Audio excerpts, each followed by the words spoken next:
Les damos la bienvenida a otro jueves de Leti y Ash. Hoy nos acompaña un amigo mío, que no solo quiero mucho, sino que admiro y que me ha educado muchísimo en un tema que a mí me interesa mucho, que he hecho que a Leti le interese mucho de tanto que hablo, que creo que es súper importante tener información que a veces no está al alcance de todos, a veces se habla en lenguajes muy elevados y creo que es una situación que nos debe de preocupar a todos y que todos tenemos que tomar acción. Al final la casa es de todos. Entonces, hoy vamos a hablar del cambio climático de la manera más aterrizada que podamos y dar algunos tips para no solo entenderlo, sino que podemos hacer todos para ayudar un poquito. Sí, antes de que se vayan y digan esto a lo mejor no me interesa o lo que sea, que sepan que vamos a dar tips muy aterrizados de qué puedo hacer yo en el día a día. Si lo pensamos como un problema grandísimo que solo es cuestión de que los políticos se pongan de acuerdo, nunca vamos a poder hacer nada, pero creo que hoy Pablo nos va a ayudar de manera muy aterrizada, entender si quiero hacer 3 cosas para ayudar o darle un respiro al planeta y a mi casa, y si me preocupa lo que está pasando, ¿qué puedo hacer?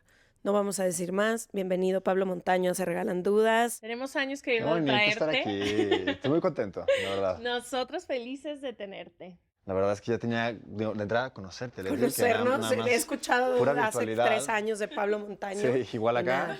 Y la verdad que por fin vamos a hablar de este tema, que prometo no volarme la barda. Sí, no te voy a decir a irme palabras los que nadie datos, entienda. palabras que no se entiendan, reportes así incomprensibles, no. Perfecto.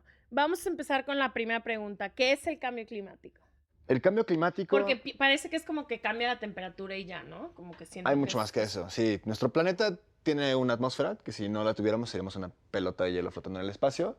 Esa atmósfera está compuesta de gases que son nuestra cobija. Y lo que hemos hecho los seres humanos en los últimos 150 años es echar más gases a esa atmósfera, lo que hace que nuestro planeta vaya cambiando su temperatura. Y hasta ahorita ha incrementado la temperatura en 1.2 grados, pero como muy bien dices, no solamente es que no, Guadalajara antes estaba a 26 grados y ahora está a 27.2, ¿no? No, ese no es el contexto completo de lo que está ocurriendo, sino como en un cuerpo, ¿no? Si tú tienes una temperatura corporal de 37 grados, estás a todo dar. Si tienes 38.2, hay muchas cosas que cambiaron. Probablemente te sientes más débil, te duele la cabeza, puede ser que tengas mareos. Si esa temperatura llega a 39, 40 grados, te puede dar un ataque epiléptico. O sea, puede haber muchas cosas que pueden pasar. Nuestro planeta es un organismo. Y este incremento de temperatura que estamos viviendo ya le está provocando que varios de sus ciclos naturales, que son muy precisos, se están alterando, ¿no? Y esto incluye temperaturas en los océanos, las corrientes de los océanos, el derretimiento del hielo en los polos, ¿no? De los glaciares.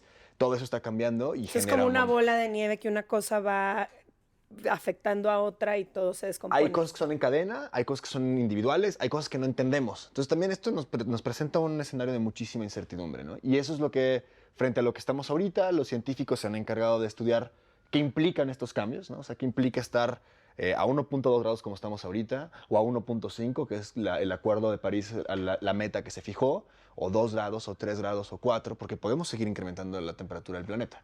O sea, el cambio climático no es algo de sí o no, hay o no hay, sino es más bien un umbral. ¿Hasta dónde vamos a llegar en este cambio e incremento de la temperatura? Cuando dices que unas cosas no las entendemos, creo que quienes empiezan a entender esto se da mucha angustia, ¿no? Como que a veces todavía creo que lo sentimos muy lejano, ¿no? Quisiera saber cómo se ve el cambio climático. Ahorita dices de que sube la temperatura, cambian algunos ciclos, pero ¿cómo se ve en nuestra día a día que ni siquiera a lo mejor nos empezamos a dar cuenta? O se tipo Monterrey se empieza a dar cuenta. Sí. O sea, hay ciertas ciudades, pero en su mayoría todavía no, a lo mejor todavía no nos llega tan pegadito. ¿Cómo se ve el cambio climático? Monterrey tienen meses con una sequía, bueno, que justo está terminando porque empezó a llover, pero tenías personas en Monterrey bañándose con agua de garrafón porque no había agua en las llaves, pero sí hay agua para embotellar, porque además el cambio climático no es nada más un fenómeno meteorológico, se ve atravesado por las desigualdades y las injusticias que ya tenemos como sociedad. Eso lo vuelve todavía más complejo. Porque entonces alguien sí tiene un pozo con el que tiene permiso y dice, con agua me dejas extraer agua, pero ya no hay agua en las llaves de las casas de las personas, pero estas refresqueras sí tienen, esto es mío y es legal. Y entonces ahí las reglas y las leyes que pusimos sobre el tablero, de repente no aplican porque tenemos un juego nuevo que está cambiando, ¿no? ¿Cómo se ven en los lugares más extremos? Yo creo que ahorita justo estamos viviendo un punto muy crítico en Pakistán. Pakistán, una tercera parte del país está bajo el agua, porque cambio climático no implica que deje de llover, implica que también las lluvias de repente se concentran. Entonces lo que te llovía a lo largo de un año te puede llover en un mes o te puede llover en unas semanas. Eso es lo que pasó ahorita en Pakistán. Entonces, naturalmente, los flujos, los cauces, a eso súmale deforestaciones, degradaciones del entorno, procesos de urbanización que no dejan que el agua se filtre, ¿no? Entonces, todo eso genera que haya más inundaciones y que hoy tengas un país que una tercera parte está bajo el agua. Y un país muy grande, con muchísima población. Entonces, así se ve, y eso es lo que vamos a ver, ¿no? Que de repente hay un país que tuvo una crisis, y de repente España que tiene una ola de calor, y de repente México que tiene una sequía en una de las zonas. Entonces, el cambio climático no es algo que de repente ya, ya llegó, chavos, chavas, ya, esto es, llega. a partir del miércoles ya esto es cambio climático, ya está aquí, ¿no? Y ya tenemos años viviéndolo. Y hay comunidades que lo están viendo más crítico que otras, ¿no? Hay lugares en México que el mar se está comiendo la costa, ¿no? Y que se está llevando sus casas. Eso está pasando hoy en México, no en una isla de la Polinesia, ¿no? Y a veces sentimos que es algo que todavía hay tiempo, podemos platicarlo, podemos pensarlo de muchas formas, ¿no? La Sí, realidad parece que hasta que casi llegue la crisis en la que no podemos respirar, en ese momento Ajá. empezaríamos a concentrarnos en la gravedad del asunto. Y creo que tú, Leti, le das al clavo, ¿no? Cuando hablamos del cambio climático y sus soluciones desde las Naciones Unidas y los acuerdos que se han tomado y gente de corbata, principalmente hombres, ¿no? Decidiendo por el resto de nosotros, parece algo lejanísimo y que está de alguna manera bajo control. La realidad es que la discusión tristemente ha sido, bueno, ¿qué tanto más se puede calentar el planeta antes de que tengamos que hacer algo realmente, ¿no? Entonces es como un papá o una mamá preguntándose, doctor, ¿qué tanta fiebre le puede dar a mi hija antes de que haga yo algo? Antes de que le pase algo Sí, grave, o sea, que no, que no le dé fiebre, ¿no? Sí. O sea, es mala idea que le dé fiebre, ¿no? Porque pueden pasar muchas cosas, ¿no? Y sin embargo, esa ha sido la conversación un poco, lo cual es bastante ridículo, ¿no? O sea, ¿qué tanta fiebre le podemos permitir al planeta? ¿Qué tanto podemos sacrificar de ecosistemas, de personas, de lugares, antes de romper con los ciclos y los patrones productivos y de explotación que nos trajeron a esta crisis, ¿no? Ahora, yo sé que para las personas como ustedes, que este es uno de los temas principales en su vida y que están muy involucradas. Angustia. Exactamente, y que están muy involucradas.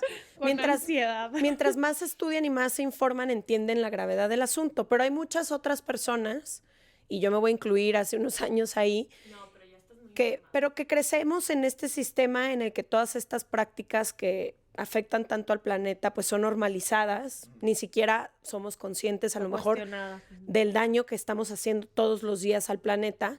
Y entonces un día te llega toda esta información y yo creo que es como muy abrumador porque es como, ¿yo qué hago? ¿O por qué yo sí hago un cambio si todos los demás lo siguen haciendo? O de repente una campaña que nos dice, no pidas popote, pero pide vaso de plástico, ¿no? Entonces, como que creo que hay muchísima desinformación y también como el decir, me gustaría entender por qué sí es importante que hagamos algo de manera individual y si quiero hacer algo yo y decir, yo sí quiero ser responsable con mi planeta, cuáles son las 2 o 3 acciones más poderosas que yo puedo hacer desde mi lugar, sin preocuparme si la cuarta transformación lo va a hacer por mí o no, si los acuerdos de París van a salvar al planeta o no, yo desde mi lugar, ¿qué puedo hacer para aportar este granito de arena? Ok, quizá aquí mi respuesta no les va a gustar mucho, pero me gusta mucho la respuesta que da un experto que tiene muchísimos años en esta lucha, que es el fundador del Día de la Tierra, se llama Bill McKibben, ¿no? Y cuando le preguntan esta pregunta que me acabas de hacer de qué es lo más importante que puedo hacer como individuo, su respuesta es, pues como individuos lo más importante que podemos hacer es no ser individuos. Me encanta. ¿De qué O sea, hablas que no me va a gustar? Tu respuesta me encanta. Y lo que él dice es, tenemos que encontrar esto que ya está ocurriendo aquí, donde están ustedes dos, aparte que está todo su equipo acá detrás de cámaras y micrófonos, eso ya es organizarse. Esto ya es organizarse para hacer algo más que si ustedes dos hubieran decidido hacer algo individualmente, pues igual y Ashley se hubiera comprado su próximo cepillo de bambú, ¿no? En vez de uno de plástico, y tú hubieras rechazado el popote, ¿no? Eso no es suficiente. Necesitamos encontrar espacios donde nos organizamos, hacemos algo desde lo que estás haciendo. No todo el mundo tiene que convertirse en un activista, que también luego creo que ese es el mensaje que la gente siente que es abrumador, ¿no? Ahora me tengo que convertir en un activista de Greenpeace o de Extinction Rebellion y tengo que salir a marchar y no me gusta eso, ¿no? No importa, pero una de las ventajas que tiene esta crisis es que no importa lo que hagas, no importa lo que te interesan los animales, los derechos de las mujeres, te interesan los derechos de la infancia, lo que sea que estés haciendo, hay una intersección porque el clima lo toca y algo vas a poder hacer de ahí. Entonces, número 1, dejar de ser individuos. 2, yo diría, hay una comunicación, una narrativa muy específica que está diseñada para llenarnos de culpa, porque es un problema sistémico. Si yo quiero ser congruente con mis acciones y no estarme azotando porque la crisis climática está cabrona y me está llegando por todos lados, voy a encontrar muchos espacios de incongruencia. Yo tengo que ir a recoger más tarde a mi hija en carro y a pesar de que soy un activista climático, voy a conducir, voy a quemar combustibles fósiles, ¿no?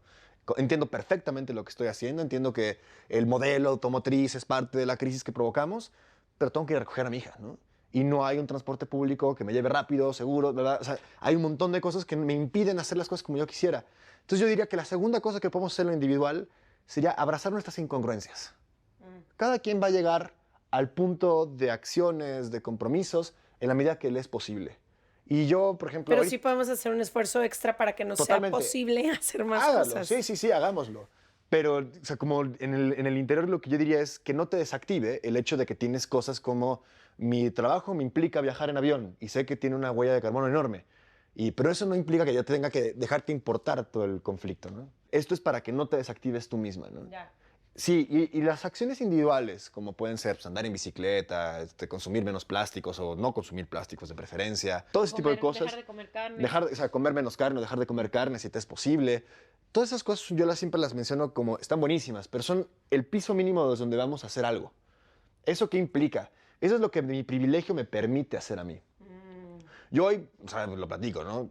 Normalmente trato de moverme en bicicleta, ahorita llegué en bicicleta, realmente llegué porque me dejaron sin carro, ¿no? Porque sí, porque estoy muy lejos, me hubiera venido en coche, pero me dejaron sin carro, me vine en bicicleta, no puedo exigirle a todo mundo que haga lo mismo que mi privilegio me permitió a mí, ¿no? Y creer que incongruente la gente que no se mueve en bici, cuando esta es una ciudad machista que para las mujeres puede implicar riesgos, cuando es una ciudad difícil que para una persona que no tiene experiencia o que un adulto mayor Si no un sabe... hijo no puede estar tu hijo en la bici. Güey, O el sea, bache. El bache, sí, el bache, el camión. Son un montón de cosas, ¿no? Que la verdad es muy limitada la gente que hoy puede moverse desde extremos muy largos. Gracias. Afortunadamente estamos teniendo cada vez más infraestructura para las bicicletas y eso va generando que más gente puede acceder a ello, ¿no? Pero buscar imponerlo o ser vegetariano, pues hay gente que lo puede hacer porque tiene el tiempo de cocinarse, pero cargarle a todo el mundo ese mismo rasero. Yo sé que ustedes dos están así como muy atentas de que su audiencia no se disipara en los primeros 3 minutos cuando dijeron cambio climático, porque normalmente lo que hacen es cargarnos con culpas, ¿no? Yeah. Normalmente, como lo cargan todo al individuo, te hacen voltear a verte a ti y sentir que tú eres él o la culpable de que el planeta se esté yendo al carajo. Y ahora el tercer tip sí sería organizarse no solamente en términos de acción y de defensa de territorios o de lo que tenemos en lo más inmediato, que creo que eso es, cuando hablamos de organizarnos a eso nos referimos, ¿no? ¿Qué está ocurriendo alrededor de tu espacio donde tú habitas? Pero también para quienes están tomando esas decisiones sientan presión. Nunca va a llegar, desafortunadamente, políticos que digan, ya, yo sí voy a actuar, yo sí voy a resolverlo, si no hay una población que se lo pide, si no hay una población que se lo exige. Es un principio importantísimo. Sí, o sea, si no hubiera empezado el activismo de no al Tren Maya, pues el Tren Maya existe sin ni un pero, nadie dice nada, ecocidio y todo el mundo tranquilo. Ha habido esta conversación porque hay grupos que están empuje de, oye, estás destrozando nuestra selva. O el derecho, o sea, los derechos de las mujeres que están ahorita en un proceso de reivindicación muy fuerte, ¿no? Que o en 5 años ha cambiado muchísimo. Si yo hace 5 o 6 años les hubiera dicho que habría chicas de preparatoria que manejarían términos como patriarcado, ¿no? Y como Es una palabra que yo no supe hasta los 25 años. Exacto. Pero no lo hubieran querido. Pero un movimiento se encargó de socializar y politizar también, ¿no? Porque educar políticamente respecto a tus derechos a una población muy amplia, en este caso las mujeres, que hoy, bueno, en 2 años lo vamos a ver en las elecciones presidenciales federales, va a ser un tema muy importante, de los más importantes, ¿no? La agenda feminista. Buenísimo. Mi Pablo, nada, creo que agradecerte. No sé si tú quieras agregar algo más. Siempre. Si cabe, las metemos. ¿Qué tanto? Y creo que esta es una pregunta que se hace quien empieza a entender un poco el cambio climático. Muchas de las cosas que lees a primera mano dicen que estos son los ciclos naturales de la Tierra, ¿no? Que antes era la era del hielo y que ahora luego se quemó todo y demás. ¿Qué tanto realmente es parte del planeta y qué tanto es desinformación total? Es desinformación total. De hecho, geológicamente el momento en el que estamos ahorita es una etapa glacial, final de glacial. O sea, estaríamos enfriándonos como planeta por esos ciclos que menciona la gente, ¿no? Sí ha habido variaciones muy grandes, ¿no? Que han llevado a 4 de las 5 extinciones masivas que han existido en el planeta. Y el proceso que estamos provocando nosotros se equivale y se compara a lo que han ocurrido en esas 4 extinciones masivas. Pero esto está ligado al CO2 que nosotros estamos emitiendo en la atmósfera. Porque está 100% por el ser humano. Exactamente. Es que tenemos posibilidades de medir cuánto CO2 había en la atmósfera, por ejemplo, hace 30.000 años o hace 3 millones de años. Hace 3 millones de años teníamos la misma concentración de CO2. Las mismas condiciones que estamos provocando hoy existían hace 3 millones de años. ¿Y qué estaba pasando hace 3 millones de años? Los océanos tenían 25 metros más de altura. O sea, no me preguntes dónde estaba la península de Yucatán, no busques en un mapa la Florida, o sea, porque no estaban, ¿no? Y había ciclos muy distintos. Las zonas que eran desiertos eran otras, las zonas que eran bosques eran otras, porque cambian estos patrones, ¿no? O sea, el planeta se vuelve regular. El planeta va a estar bien, nosotros no. Es también lo que tenemos que entender, ¿no? Entonces, ¿qué es lo que toca?